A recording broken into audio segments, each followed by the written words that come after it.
Welcome, everyone. Thank you so much for joining us. This is the museum's Chat on the Past program, where the museum discusses history with scholars, authors, historians, and artisans. My name is Nicole Carpenter. I'm the Director of Programs and Education at the Westport Museum for History and Culture, and I will be your host this evening as usual. At the museum, we are pleased to offer all of our programming for free, such as tonight's program. We do, as always, have a suggested donation of $5 for all of our programs, but we ask that you support the museum however you can, as this is still a very difficult time. If you have enjoyed our programming in the past and you would like to be notified in the future, we do always suggest that you follow and like us on our social media platforms. On Facebook and Twitter, you can follow us at Westport History, and on Instagram at Westport History Museum. You can also find us on YouTube by searching for the Westport Museum for History and Culture. All of our previously recorded programs are available on Facebook or YouTube. During our program this evening, if you have any questions, comments, or anecdotes that you would like to suggest that we go over or would like answered, please enter them in the chat box, and I will go through as many of those comments and questions with our presenter as we can at the end of tonight's program. This evening, we are joined by Alan Katz. Katz has written over 40 highly acclaimed books for young readers, a frequent presenter at regional and national conferences and festivals. He's received numerous state awards for his titles, notably Take Me Out of the Bathtub and Other Silly Dilly Songs, Oops, and Are You Quite Polite? Alan's new works include his first three Lieographies, Babe Ruth, Amelia Earhart, and on Thomas Edison, as well as the first two books in the Society of Substitute series. Alan is also a six-time Emmy-nominated writer for TV series, including The Rosie O'Donnell Show and The Tony Danza Show, many animated series, including Tasmania and Goof Troop, and award shows, including the Grammys and Tony Awards.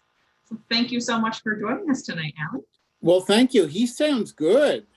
He does, doesn't he? It's That's quite amazing. good. I just want to clarify one thing. First of all, thank you for having me. But I want to clarify, when you said that the museum hosts presentations by scholars and authors and whoever else they don't have to be scholars and authors, correct?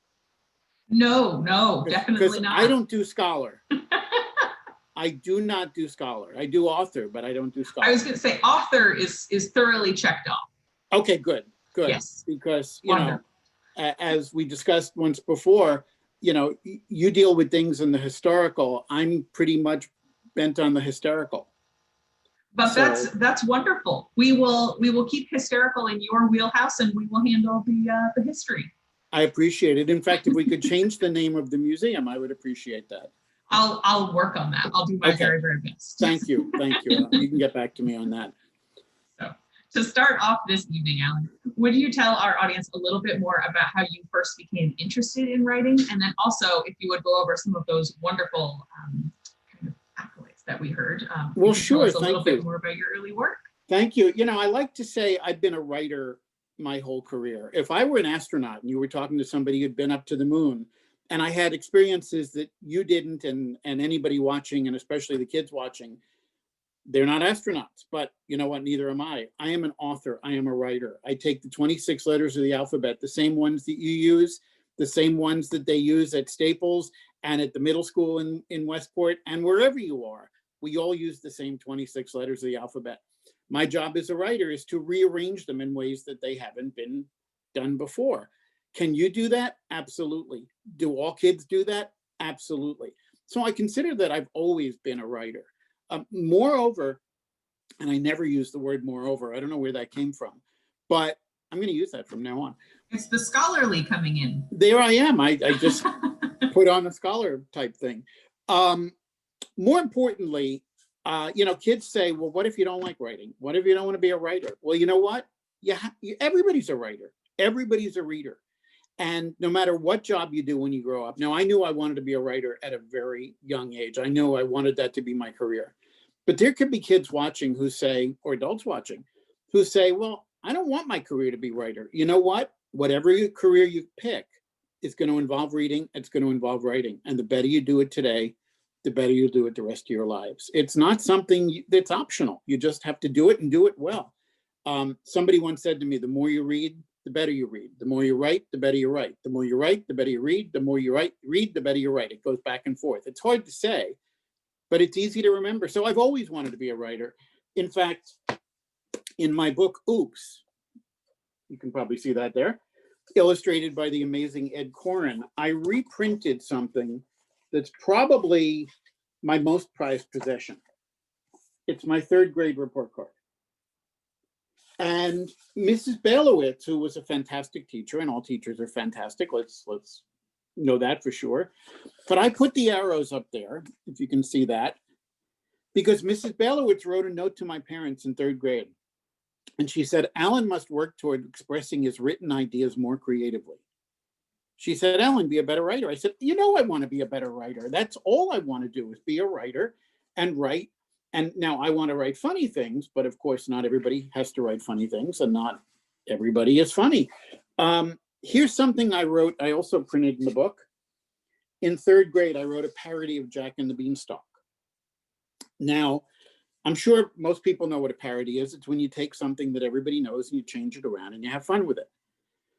I love that. You could take Goldilocks and the Three Bears and change it to Goldilocks and the 147,000 Chickens. That would be a parody.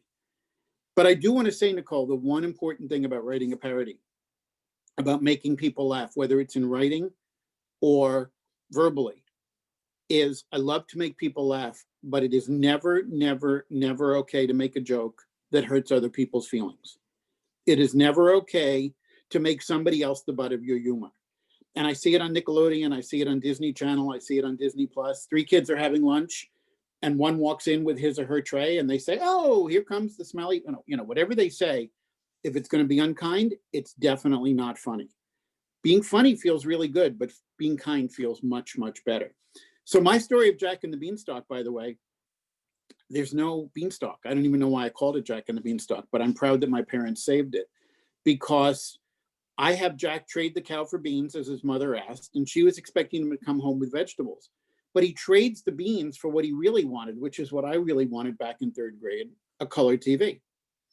And when he gets home, his mother's mad. She says, "You can't eat a color TV." And Jack says, "No, but you can't watch vegetables." Jack was sent to his room for 3 weeks, but he didn't mind because the color TV was in there. My first humor. And I've been trying to be funny ever since, but with kindness. That's fantastic. I think that's a really humorous story, but that's also a really a wonderful point that you make. That Thank you. Scholarly, you'd almost say, right? It's very deep thought. Yes. Yeah, I'm sorry. It won't happen again. I promise. You also mentioned something that I find very funny personally. My parents live literally down the road from Ed Koren. Really? Yep. He is a wonderful, wonderful man. We only met once. We did 2 books together. We did Oops, and we did Poems I Wrote When No One Was Looking. And he did extraordinary, extraordinary work. You've seen him in the New York Times and the New Yorker. And it's very interesting. I believe he's now in his 80s.